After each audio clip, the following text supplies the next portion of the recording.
ജബൽപൂരിൽ ആക്രമണത്തിന് വിധേയനായ father Davis ജോർജിന്റെ വസതി സന്ദർശിച്ച ശേഷം റവന്യൂ മന്ത്രി കെ രാജൻ ഇപ്പോൾ മാധ്യമങ്ങളോട് സംസാരിച്ചു. നമ്മളെല്ലാവരും നോമ്പ് തുറകളിൽ പങ്കെടുത്തുകൊണ്ട് ഒരു മതത്തിന്റെ മാത്രം ആഘോഷമല്ല അത് എന്ന വിധത്തിൽ ആ പുണ്യത്തിനോടൊപ്പം നിന്ന അനുഭവം നമുക്കെല്ലാവർക്കും ഉണ്ട്. ഈദ്ഗാഹകളിലൊക്കെ ഞങ്ങളെല്ലാവരും ഉൾപ്പെടെ സമൂഹത്തിൻ്റെ ഒരു പരിച്ഛേദം എത്തിച്ചേർന്നത് മതനിരപേക്ഷ മനസ്സാക്ഷിയുടെ ഏറ്റവും പ്രധാനപ്പെട്ട അടയാളപ്പെടുത്തലാണ്. തുടർന്നിപ്പോൾ 50 നോമ്പിൻ്റെ കാലമാണ്. ഇപ്പോൾ അവിടെ ജബൽപൂരിൽ 7 പള്ളികളിൽ തീർത്ഥാടനവുമായി ബന്ധപ്പെട്ട് പോയവരാണ് ബജ്രംഗ് ദളിൻ്റെ ആക്രമണത്തിന് വിധേയമായി മാറിയത്. ഇവിടെ 14 പള്ളികളിൽ ഇവിടുത്തെ പ്രാദേശികമായിട്ടുള്ള പള്ളികൾ, ഇടവകകളൊക്കെ അതുമായി ബന്ധപ്പെട്ട ചടങ്ങുകൾ നടക്കുന്നുണ്ട്. ഒരിടത്തും ഏതെങ്കിലും വിധത്തിലുള്ള ആക്രമണത്തിന് വിധേയമാകുന്ന അനുഭവമില്ല.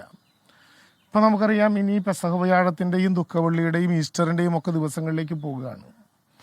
ദുഃഖവെള്ളി ദിവസത്തിൽ നടന്നുകൊണ്ടിരിക്കുന്ന നാട്ടിലെ പ്രദക്ഷിണങ്ങൾ ഇപ്പോൾ അതിന് മുന്നോടിയായിട്ട് 50 നോമ്പിൻ്റെ ഇടയായി നടത്തിക്കൊണ്ടിരിക്കുന്ന കൊന്തയെത്തിക്കൽ, അതിൻ്റെ യാത്രകൾ ഒരിടത്തും ഏതെങ്കിലും വിധത്തിൽ അന്ന് ആരെങ്കിലും തടയില്ലെന്ന് മാത്രമല്ല, കേരളത്തിൻ്റെ ഒരു പൊതു പ്രത്യേകത അനുസരിച്ച് ഇപ്പോൾ കഴിഞ്ഞ തെരഞ്ഞെടുപ്പ് നിങ്ങൾക്കറിയാം, ലോക്സഭാ തെരഞ്ഞെടുപ്പ് നടന്നത് ഈ കാലയളവിലാണ്.